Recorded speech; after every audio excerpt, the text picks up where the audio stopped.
بلا میرے مولا،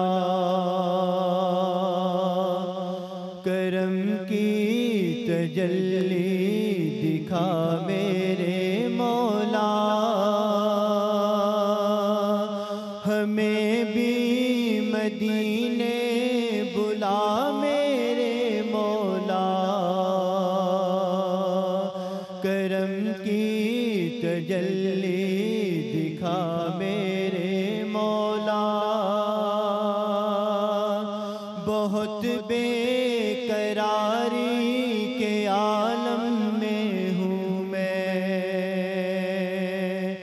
بہت بے قراری کے عالم میں ہوں میں، میری بے قراری مٹا میرے مولا، سنا ہے مدینہ کرم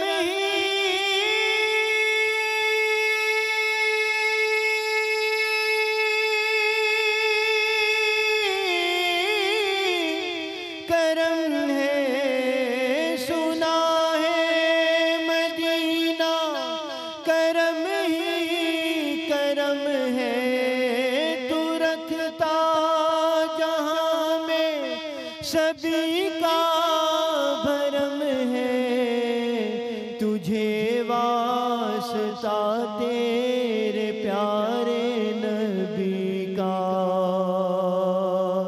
تجھے واسطہ تیرے پیارے نبی کا، میری اب تو بگڑی بنا میرے مولا، ہمیں بھی مدینے بلا میرے مولا، کرم کی تجلی دکھا میرے مولا، جسے تو نے چاہا میں اس پہ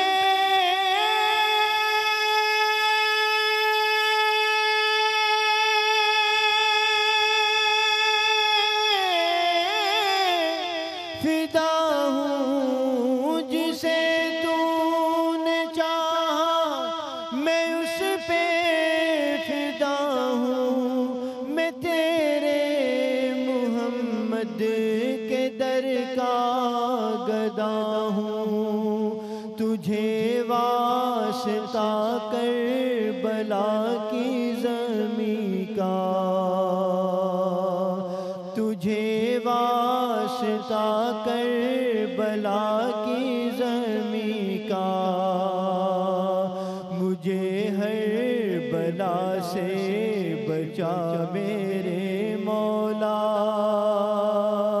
ہمیں بھی مدینے بلا میرے مولا، کرم کی تجلی دکھا میرے مولا، محمد کو تو نے جو قرآن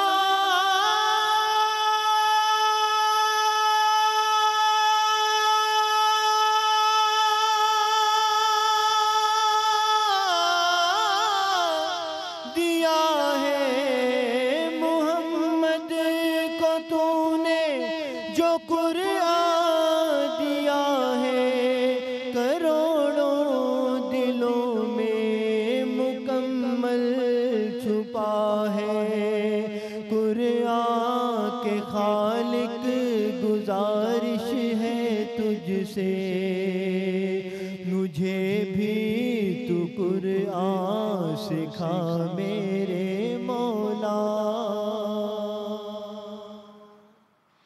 بسم اللہ الرحمن الرحیم، السلام علیکم ورحمۃ اللہ وبرکاتہ، اللہم صلی علی محمد وعلی محمد، رب اشرح لی صدری ویسر لی امری واحلل عقدۃ من لسانی یفقہوا قولی، آمین۔ خواتین و حضرات، آپ دیکھ رہے ہیں کتب آن لائن رمضان اسپیشل اور میں ہوں بلال کتب۔ ہارون رشید کا زمانہ آپ کو یاد تو خیر نہیں ہوگا، آپ نے کہیں پڑھا ہوگا۔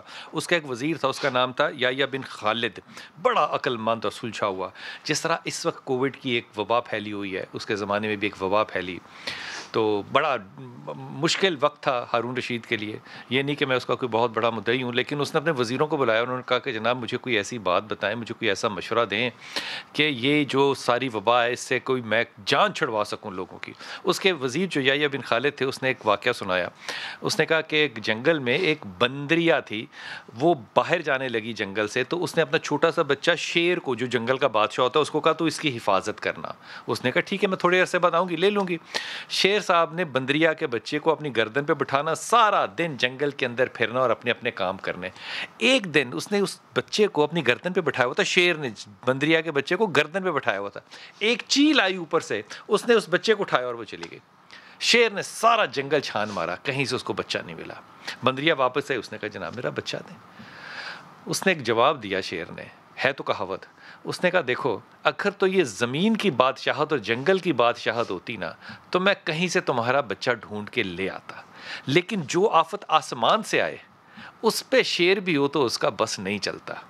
اس پہ جملہ جو کہا یحییٰ بن خالد نے ہارون بادشاہ کو, وہ کہا کہ بادشاہ سلامت, جب عذاب اوپر سے اترے تو پھر زمین پہ بادشاہوں کی نہیں فقیروں کی ضرورت ہوتی ہے. میرا مشورہ آپ کو یہ ہے کہ فقیر بن کے جھک جائیں اور اللہ کی رحمت کو طلب کریں. آج بات کریں گے مختلف پڑی, بہت مختلف, لیکن میرے خیال میں یہ ہماری بہنوں کی, بیٹیوں کی, بچیوں کی وہ ضرورت ہے جو کہ شاید وہ پوچھتے ہوئے حجاب کرتی ہوں یا وسائل نہ ہوتی ہوں. رمضان آتا ہے, یا ویسے عام طور پہ لوگ جمعے کا اور پیر کا روزہ رکھتے ہیں, اس کا جو اثر ہوتا ہے وہ حاملہ عورتوں پہ, یا جو حاملہ ہونا چاہتے ہیں ان پہ, یا اس کا تعلق بانجھ پن سے ہو سکتا ہے یا نہیں, کیا اثرات ہوتے ہیں, یہ بات کریں گے. ہمارے ساتھ ڈاکٹر ساجدہ شاہ نواز. السلام علیکم ڈاکٹر صاحب, خیریت سے ہیں آپ؟ جی اللہ کا شکر. اور ڈاکٹر صاحب ابھی امریکہ سے تشریف لائی ہیں, اور ڈاکٹر صاحب سے ہم نے درخواست کی تھی کہ جب آپ جہاز میں ہو تو آپ نے ہمارے لیے دعا کرنی ہے, آپ نے کی تھی نا؟ بالکل کی, سفر کی دعا بڑی مقبول ہے. کیا بات ہے, کیا بات ہے, اس بات کا ہمیں یقین ہے آپ ہمیں دعا میں یاد رکھتی ہیں. علامہ صاحب السلام علیکم. جناب محمود چشتی صاحب السلام علیکم سر. وعلیکم السلام ورحمۃ اللہ. خیریت سے ہیں؟ الحمدللہ. حضور اقدس یہ موضوع تو اہم ہے نا. جی جی واقعی کہ رمضان ہے اور رمضان میں لوگ نکاح بھی کرتے ہیں, شادیاں بھی کرتے ہیں, میرے خیال میں تو کرنی چاہیے.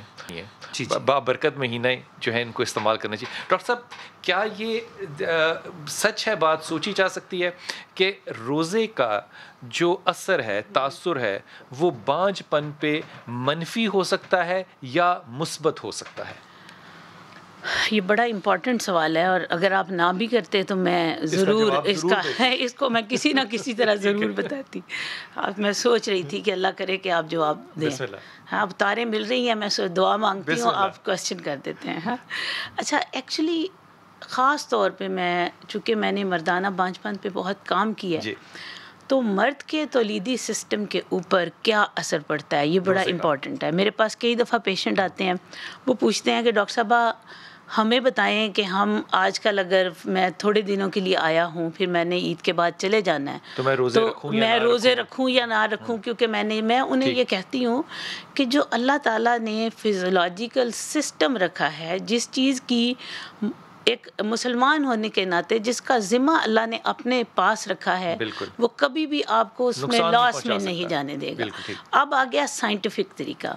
ایکچولی ہوتا کیا ہے, جب ہم روزہ رکھتے ہیں تو روزے میں فاسٹنگ جب ہماری 6 گھنٹے سے اوپر ہو جاتی ہے تو ہماری باڈی میں LH ایک ہارمون ہے, لیوٹینائزنگ ہارمون, وہ کم ہونا شروع ہو جاتا ہے. میل میں بھی کم ہوتا ہے, جب اس کا اگلے 6 گھنٹے فیمیل میں بھی کم ہوتا ہے. عورتوں میں بھی اس کا رول ہے, میں ابھی صرف مردوں میں بتا رہی ہوں کہ مردوں میں کیا ہوتا ہے کہ ان کا لیوٹینائزنگ ہارمون اگلے 6 گھنٹے میں اور کم ہوتا ہے. اس کا مطلب ہے کہ 12 گھنٹے میں پیک لیول پہ آ گیا. پیک لیول پہ کم ہو گیا, یعنی پیک لیول پہ آ گیا نا, کمی میں سب سے نیچے چلا گیا, گہرے لیول پہ. اب اگر ان پیشنٹس میں اس وقت ڈیفینیٹلی انہوں نے سیمن پروڈیوس نہیں کرنا کیونکہ وہ روزے کی حالت میں ہے. اس کے بعد کیا ہوگا کہ وہ LH آہستہ آہستہ ریکوری کے طرف میں جانا شروع کر دے گا. اور جب خاص طور پہ ہم افطاری کر لیتے ہیں, افطار کرتے ہیں, تو اس کے بعد اچانک سے وہ LH سرج جمپ لینا شروع ہو جاتا ہے, اور وہ ایگزیکٹلی اس وقت بہت اچھے لیول پہ جاتا ہے جس وقت ضرورت ہوتی ہے. کیا بات ہے. تو یہ اس کو ہم کٹنگ شارٹ سٹوری کو اگر دیکھیں تو خاص طور پہ رمضان کا فائدہ ان مردوں کو زیادہ ہے جو ابھی اپنا بچہ پیدا کرنے کی طرف کیا سوچ رہے بات ہیں. ہے. ایون اس کے کیا بارے بات ہے. میں کچھ اور ریسرچ ایسی پاکستان میں تو پبلش نہیں ہوئی, لیکن چونکہ میں سمجھتی ہوں کہ مجھے جو ریسرچ کی جو ہمیں میڈیاز ملتے ہیں اینڈرولوجی انسٹیٹیوٹ آف امریکہ سے, تو میں نے اس دفعہ ڈاکٹر زیوس سے میں نے اسپیشل پرمیشن لی ہے کہ جن لوگوں میں سیمن ایب نارمل سپرم آتے تھے, میں خاص طور پر دیکھوں کہ کیا ان کے فاسٹنگ کے بعد ان کے سپرم جو ہے کیسا فرق پڑتا ہے. تو یہ میں آپ کو ہو سکتا ہے کچھ مہینوں کے بعد بتا سکوں کہ وہ لوگ کیا بہتر ہوتے ہیں, کیونکہ میری پرسیپشن ہے کہ وہ بہتر ہونے چاہیے. ایمان ہے. یہ تو اچھی خبر آ گئی نا کہ روزہ رکھنے سے آدمی کو زیادہ اچھا فائدہ ہوگا اپنے کمزور بانجھ پن کو طاقت میں کنورٹ کرنے کا. روزے کی حکمتیں ایسی ہیں کہ 1400 سال گزرنے کے باوجود بھی ابھی ان پر سے مکمل طور پر پردے عیاں نہیں ہوئے. جیسے جیسے وقت گزرے گا روزے کے اندر جو ہم حکمت کی طرف جاتے نہیں ہیں علامہ صاحب, ریسرچ کرتے نہیں ہیں. یہ ہماری قوم کا ہمیں لوگ کر کے دے رہے ہوتے ہیں. وہ ریسرچ کر رہے ہیں جو روزہ خود نہیں رکھتے, جن کے مذہب کا حصہ نہیں ہے. لیکن اس میں ایک بات میرے نبی کی آپ یاد کیجئے. نبی اس روزے میں, یہ جو مسلمانوں کے لیے سمت کے لیے جو روزے ہیں, اللہ تعالیٰ نے آسانیاں کر دی ہیں. بے شک کہ آپ نے روزے کے وقت میں میرے حلال کو اڈاپٹ نہیں کرنا. میں حرام تو نہیں کہتا وہ ہو جاتا ہے اس وقت, لیکن وہ اڈاپٹ نہیں کرنا. لیکن جو شبیں ہیں وہ آزاد چھوڑ دی ہیں, عبادت کے لیے بھی اور معاملات اور تعلقات کے لیے بھی. اللہ کے نبی نے ارشاد فرمایا کہ ہمارے اور بنی اسرائیل کے روزے میں اگر کوئی تفریق ہے تو وہ سحری ہے. اور یہ جو ہم حلال چیزوں کو چھوڑتے ہیں, اس میں ایک بہت بڑا درس ہے. سب سے بڑا درس یہ ہے کہ جب انسان حلال چیزوں کو چھوڑتا ہے تو وہ صرف اللہ کی ذات کے لیے چھوڑتا ہے. خواہشیں انسان میں موجود ہوتی ہیں. بلکہ میں بھی ایک روایت پڑھ رہا تھا کہ اللہ کے نبی نے ارشاد فرمایا, جب رمضان کا مہینہ آتا ہے اس کا آخری حصہ, کہ اللہ دلوں پر نظر فرماتا ہے اور دلوں پر نظر فرما کر فرشتوں کے سامنے بندوں کے اوپر فخر محسوس کرتا ہے کہ فرشتوں دیکھو یہ ہیں وہ میرے بندے جن کو میں نے مسجود ملائک بنا کر اپنا نائب بنایا ہے. ان کی دل کی کیفیتوں کی وجہ سے یہ میری رضا کے لیے حلال چیزوں کو بھی چھوڑ دیتے ہیں, یہ میری رضا کے لیے خواہشات کو بھی چھوڑ دیتے ہیں. یہ میری رضا یہ آج میں یہ جو بات آپ کو کہہ رہا ہوں, اپنے گمان سے کہہ رہا ہوں, بڑی ذمہ داری سے کہہ رہا ہوں. ڈاکٹر صاحب نے جو آج بات کی ہے نا, اگر میں جرنلسٹ ہوتا تو میں اس کو بریکنگ نیوز کے طور پہ استعمال کرتا. یہ کبھی کسی نے اس طرح سے بات بتائی نہیں ہے کہ روزے کا جو اثر ہے افطاری کے بعد ایک مرد کے اوپر زیادہ پازیٹیو, اچھا اور صحت مند ہوتا ہے, اس واسطے کہ وہ اپنی اولاد کو آگے تکمیل تک لے کر جا سکے. یہ کمال بات ہے. اور یہ جو وقت پیک پہ جائے گا یہ وہ وقت ہوگا جب کہ آپ, اور خاص طور پر ان مردوں کے لیے جن میں پہلے سے آلریڈی پرابلم ہے. نارمل مرد میں تو اتنی چینجز نہیں آتی, لیکن جس میں پرابلم ہے اس میں ہارمونل ایسے سسٹم کو چینج کرنے سے ان میں بہتری کی توقع ہے. مردوں روزے رکھو, سارے روزے رکھنے چاہیے, فرض ہے. لیکن یہ کمال بات ہے کہ اللہ تعالیٰ نے اس میں کیا فضیلت ڈالی ہے, اور یہ الحمدللہ یہ بات آپ کو خبر کے طور پہ ملے گی. جی زینت, السلام علیکم, ہمارے ساتھ کالر ہیں لاہور. وعلیکم السلام. جی میرا بیٹا. جی سر, آپ کیسے ہیں؟ اللہ کا شکر ہے بیٹا. ڈاکٹر صاحبہ کو بھی میرا سلام. وعلیکم السلام. وعلیکم السلام زینت. جی میم, میری شادی کو 4 سال ہو گئے ہیں. اور مجھے ابھی تک ایک دفعہ بھی کنسیو نہیں ہوا. تو کیا وجہ بتائی ڈاکٹر سے؟ میم میں نے نا جنرل ہاسپٹل سے اپنے سارے ٹیسٹ کروائے. فائنلی میرا ٹیسٹ جو تھا نا وہ HSG کا ہوا, تو انہوں نے مجھے کہا کہ آپ کی ٹیوب میں سویلنگ ہے. اچھا, FSH سے تو سویلنگ نہیں پتہ چلتی, کوئی وجہ ہوگی. انہوں نے ٹیوب ٹیسٹ کیا تھا آپ کا؟ میم جی وہی HSG ٹیسٹ ہی ہوا ہے میرا. HSG, اچھا HSG کہہ رہے ہو. ٹھیک. تو اس میں ٹیوب بلاک ہیں یا کھلی ہیں؟ میم انہوں نے مجھے جو نا جنرل ہاسپٹل کے ڈاکٹرز نے مجھے کہا ہے کہ آپ کی ٹیوب میں سویلنگ ہے. اچھا چلیں, آپ یہ اب انہوں نے کوئی سجیسٹ بھی کیا آپ کو علاج یا نہیں؟ سر انہوں نے اس کے بعد مجھے کہا کہ آپ کی لیپوسکوپی ہوگی, لیکن اس دوران کورونا کا کافی زیادہ تھا, تو وہ مجھے کہہ رہے تھے کہ آپ نا کم از کم 1 منتھ بعد آئیے گا. تو وہ پھر میرے مطلب سسرال والے کہتے کہ ہم نے آپ کی لیپوسکوپی نہیں کروانی, وہ ایک آپریشن ٹائپ ہے, آپ سے کام نہیں ہوگا, پھر آپ یہ ہو جائیں گی وہ ہو جائیں گی. تو انہوں نے کہا لیپوسکوپی کے بعد آپ کو IVF کا مطلب کہ کریں گے.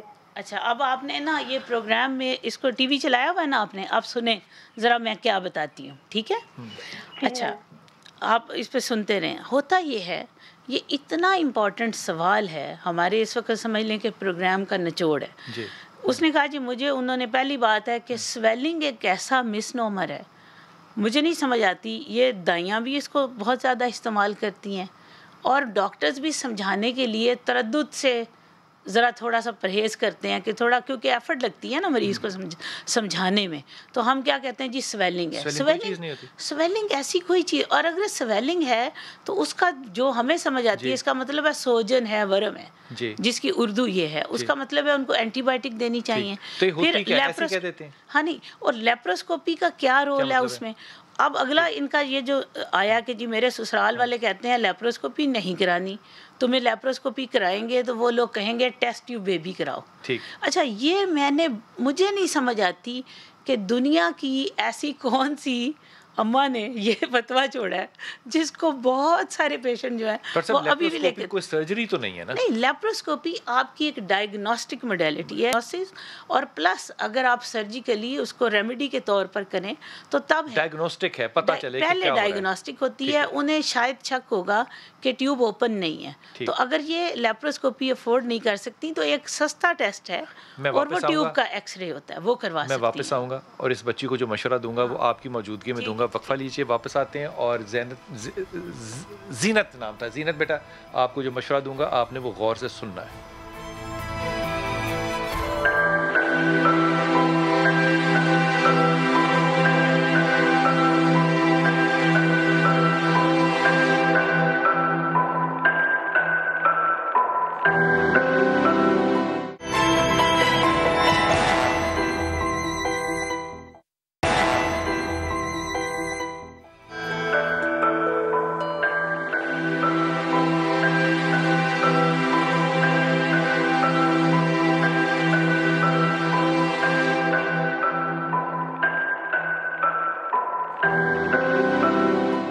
بسم اللہ الرحمن الرحیم. ڈاکٹر صاحب, زینت کا کیس جو ہے نا میرے خیال میں ایک اسپیشل کیس ہے. اس کو میں دو طرح سے دیکھنا چاہتا ہوں. ایک تو یہ کہ اگر کوئی پیشنٹ جا رہا ہے اور وہ بہت بڑے جنرل ہاسپٹل میں جا رہا ہے جو پاکستان کے بڑے ہسپتالوں میں ہسپتال ہے, تو وہاں پہ مس لیڈ نہیں ہونا چاہیے پیشنٹ کو. رش ہوتا ہے نا تو تھوڑی بات بتائی جاتی ہے, یہ بھی پرابلم ہو سکتا ہے کہ اس کو شاید کسی تھوڑی ہو, غلط نہ ہو. ہاں, یہ میں سمجھتی ہوں کہ غلط نہیں ہونی چاہیے. ڈاکٹر صاحب, اس بچی کا آپ کے خیال میں انویسٹیگیشن ابھی اور ہونا چاہیے؟ بالکل ہونی چاہیے, کیونکہ اگر سویلنگ کا ورڈ انہوں نے استعمال کیا, کہیں وہ یہ تو نہیں کہنا چاہ رہے کہ انہیں بلاکیج لگ رہی ہے یا کیا ہے, لیکن ہے یا نہیں ابھی پتہ نہیں, ابھی پتہ نہیں ہے, ابھی پتہ کرنا چاہیے ہوگا. بالکل کرنا چاہیے, پھر پتہ چلے گا کہ وہ نارمل ہوگا یا آئی وی ایف کی طرف جانا ہے. اگر آئی وی ایف پہ ایک اور بھی میں نے یہاں پر لوگوں کو میسج دینا ہے کہ آئی وی ایف, خدا کے لیے آئی وی ایف ایک ایسی چیز نہیں ہے. لوگ پتہ کیا سمجھتے ہیں, ابھی بھی لوگوں کا خیال ہے, وہ کہتے ہیں جی اللہ کی طرف سے ہمیں حمل ہو گیا تھا. ڈاکٹر صاحب میں کہتی ہوں تو آئی وی ایف کے بعد کیا اللہ کی طرف سے نہیں ہوتا؟ اچھا, ان کا خیال ہے کہ نعوذ باللہ ہم اللہ سے کوئی لڑ کے بچہ لے کر دیں گے, نعوذ باللہ. میں نے اسی لیے سب سے پہلے کہا, یعنی یہ لوگوں کا خیال ہے. آج کے پروگرام میں میرا یہ دوبارہ میسج ہے کہ آئی وی ایف ایک ایسا پروسیجر ہے, وہ ہیلپ ہے ان لوگوں کے لیے جن میں بچہ ہونے کی کیپیبلٹیز ہیں. تو جب تک آپ کی کیپیبلٹیز, جیسے یہ آپ بتا رہی ہیں یہ پیشنٹ جو ہے, یہ پیشنٹ کی ابھی اتنی ایج نہیں ہے, اگر اس ایج میں اگر اس کا کوئی عذر ہے تو اس پہ آئی وی ایف کامیاب ہونے کا چانس ہے. آج سے 10 سال بعد آئے گی تو اس میں کامیابی کا چانس مزید کم ہوگا. زینت نام تھا نا بچی کا. زینت, آپ نے ڈاکٹر صاحب کے پاس جانا ہے, ڈاکٹر صاحب کا نمبر آپ نے ہمارے بچوں سے لے لینا ہے, اور ابھی آپ کی انویسٹیگیشن جو ہے وہ مکمل حتمی ہوئی نہیں ہے, اس لیے یہ فیصلہ نہیں کیا جا سکتا کہ آپ کو اگلا قدم کیا اٹھانا چاہیے. میری بیٹی تمہیں ایک مشورہ ہی ہوگا نا, جو پہلی اوپننگ میں بات ڈاکٹر صاحب نے کی تھی نا, بہترین قسم کے نا, کمال قسم کے روزے رکھو اور تہجد جو ہے نا وہ قائم کر لو, اور ڈاکٹر صاحب کے پاس تم نے جانا ہے. اور ڈاکٹر, تم کیونکہ پہلی کالر تھی, ڈاکٹر صاحب تمہاری حتی الامکان مدد کریں گی, تمہیں اس بات کا علم ہونا چاہیے. لیکن یہ یقین کرو کہ اللہ تعالیٰ کی جو رحمت ہے نا وہ اس مہینے میں جتنی نازل ہو رہی ہے, یہ انبلیویبل اور غیر متوقع, کیونکہ جن حالات میں ہم اس وقت زندہ ہیں وہ اللہ کی رحمت کے بغیر نہیں ہو سکتا. آپ نے ڈاکٹر صاحب کے پاس جانا ہے, پہلے انویسٹیگیشن کرانی ہے, پھر پتہ چلے گا کہ کیا کرنا ہے. جی السلام علیکم اسما. وعلیکم السلام. السلام علیکم اسما. جی وعلیکم السلام. اسما فیصل آباد سے. السلام علیکم. جی وعلیکم السلام. جی میرا بیٹا. جی میں ڈاکٹر صاحبہ سے بات کرنا چاہ رہی تھی جینڈر سلیکشن کے لیے. جی کیجیے. بات کیجیے. 5 بیٹیاں میری. ماشاءاللہ ماشاءاللہ. جی تو اس سلسلے میں نا ڈاکٹر صاحبہ سے کرنا تھا, پروگرام ہی دیکھا تھا تو اسی کے پھر میں نے کہا فون کر کے وہ کر لیتی ہوں کام. ٹھیک ہے. اور آپ کی چھوٹی بیٹی کتنی دیر کی ہے اسما؟ 4.5 سال کی ہے. 4.5 سال. آپ کی عمر کتنی ہے؟ میری 36. دیکھا بلال صاحب بڑے ڈاکٹر صاحب بن گئے. ہاں وہ سوال ابھی میرے منہ میں تھا اور آپ کو کیا ہے. ٹھیک ہے. بالکل. ہاں کتنی بتائیے؟ 36 لیس دین 40. ٹھیک ہے. اچھا اب آپ نے 4.5 سال خود نہیں بچہ پلان کیا یا ہوا نہیں ہے؟ جی خود ہی نہیں پلان کیا, بس 5 بیٹیاں تو اسی وجہ سے کہ چلے. ٹھیک ہے ٹھیک ہے. اب آپ کا یہ بیسٹ ٹائم ہے. آپ کو میرا مشورہ ہے کہ اس سے زیادہ آپ نے لیٹ نہیں کرنا, کیونکہ پھر آپ کو پتا ہے کہ ایج کے ساتھ ساتھ فرٹیلیٹی ڈکلائن کر جاتی ہے, نیچے چلی جاتی ہے. ٹھیک ہے. تو اس کا آپ کے ہسبینڈ کے ٹیسٹ کے ساتھ, ہاں ابھی آپ سنتے جاؤ پروگرام میں کچھ چیزیں ایسی ہیں تاکہ میں اور لوگوں کو بھی بتانا چاہ رہی ہوں. ٹھیک ہے. اسما آپ لائن پر ہیں؟ اسما. ہاں جی.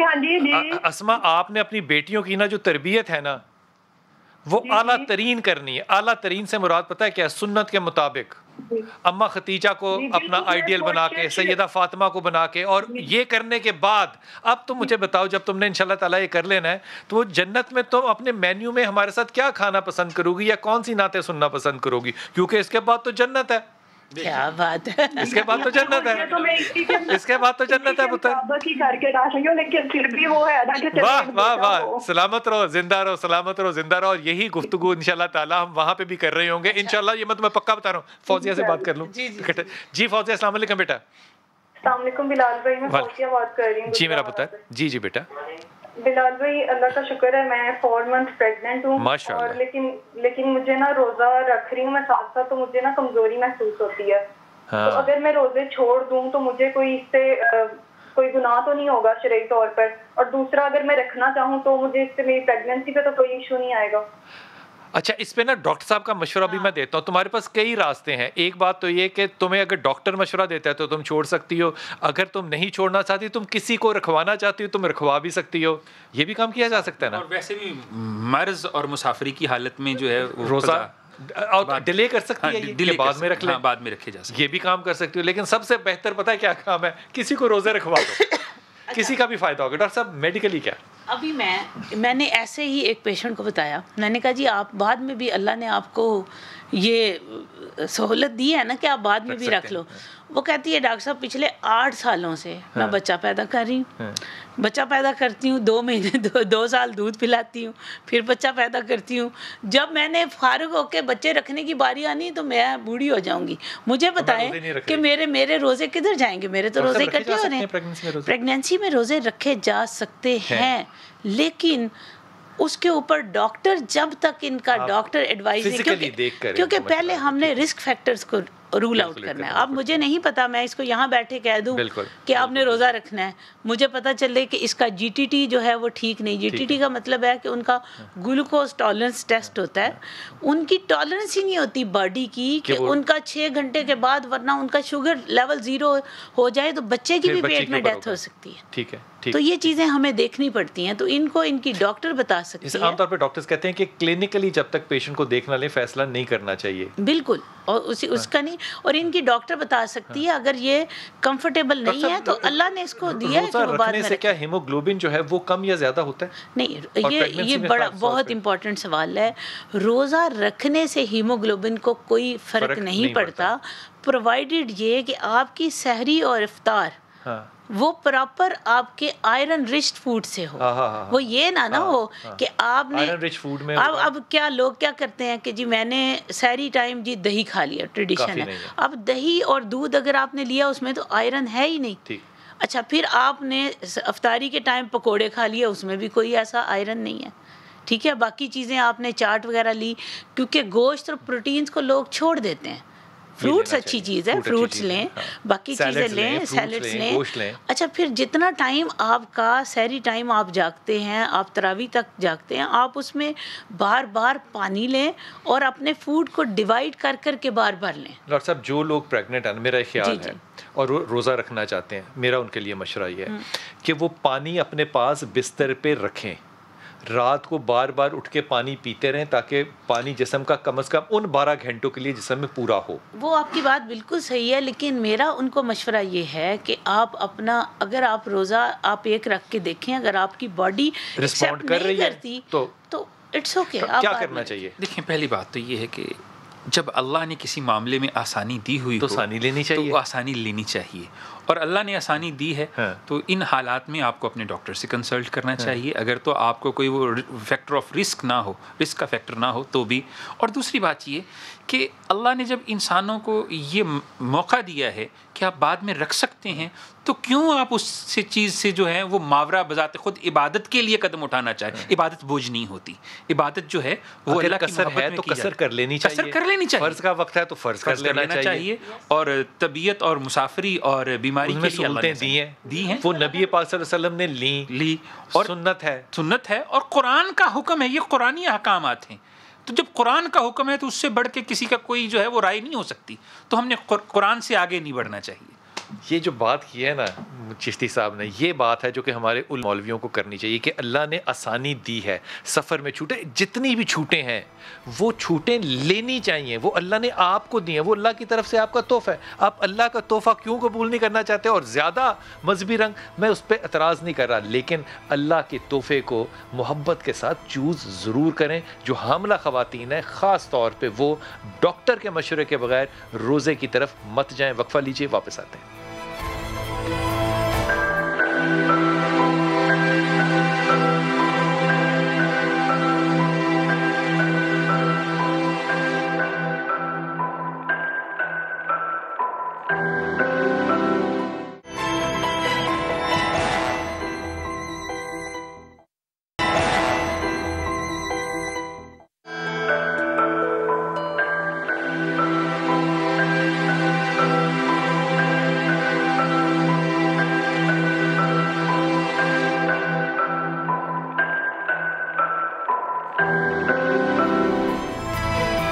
بسم اللہ الرحمن الرحیم۔ کسی بھی چیز میں آپ نے اگر تباہی لانی ہو نا، تو اس کی جو بنیاد ہوتی ہے نا، اس کی جو جڑ ہوتی ہے، اس کی جو مڈ کہتے ہیں جس کو، مڈ کو تباہ کر دینا تو وہ سارا کا سارا نظام، سارا کا سارا درخت جو ہے وہ تباہ ہو جائے گا۔ یہ جتنے بھی پیکیجز آپ کو میں پہلے روزے سے دکھا رہا ہوں نا، جس میں کہ بنیادی طور پہ آپ کو کسان سے لے کے مارکیٹ تک، اور بیچ میں جو لوگ آتے ہیں ان کو آپ کہہ رہے ہیں کہ وہ آرتی ہوتے ہیں، آرتیوں کے لیے میں کوئی اور لفظ نہیں استعمال کرنا چاہتا، وہ 1 روپے کی چیز جو ہے وہ 400 روپے کی یہاں سے پہنچتی ہے، اور یہ ساری بیچ میں منافع خوری کا لفظ شاید اتنا کمزور ہے کہ اس کے لیے حرام خوری کا ہی لفظ استعمال کرنا پڑے گا۔ یہ کر بھی آپ کب رہے ہیں؟ رمضان میں، آئندہ باقی دنوں میں اب کرتے ہیں لیکن کم کرتے ہیں۔ کوئی مجھے ایسی چیز بتائیں جس پہ کہ آپ کو مرچیں نہ لگی ہوں۔ کل مرچوں تک کہا تھا، وہ بھی بڑی مرچیں لگ رہی تھی۔ 2 روپے کی چیز آپ نے 400 روپے پہ لے آئے، کیوں؟ کیونکہ آپ کا بیچ میں منافع جو ہے وہ بڑا ضروری ہے۔ حکومت اس پہ کیا قابو کرے یہ ایک الگ بحث ہے، لیکن ہم کیا کر رہے ہیں آج؟ دیکھیے، نیمبو کا استعمال کب ہوتا ہے؟ رمضان میں، اور رمضان میں ہم نے نیمبو کے ساتھ کیا کیا جناب؟ یہ لیمو کے بارے میں بات کریں گے ہمارے شہزاد احمد صاحب۔ یہ پہلے آپ ایک رپورٹ دیکھیے اور پھر کرتے ہیں بات۔ نیمبو 450 روپے کلو بھائی، آئیو نیمبو 450۔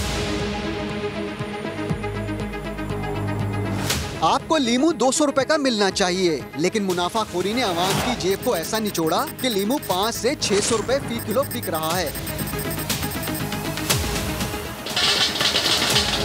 سب سے پہلے لیے چلتے ہیں سندھ کے ضلع ٹنڈو الیار میں، جہاں کا کسان لیمو 100 روپے فی کلو کے حساب سے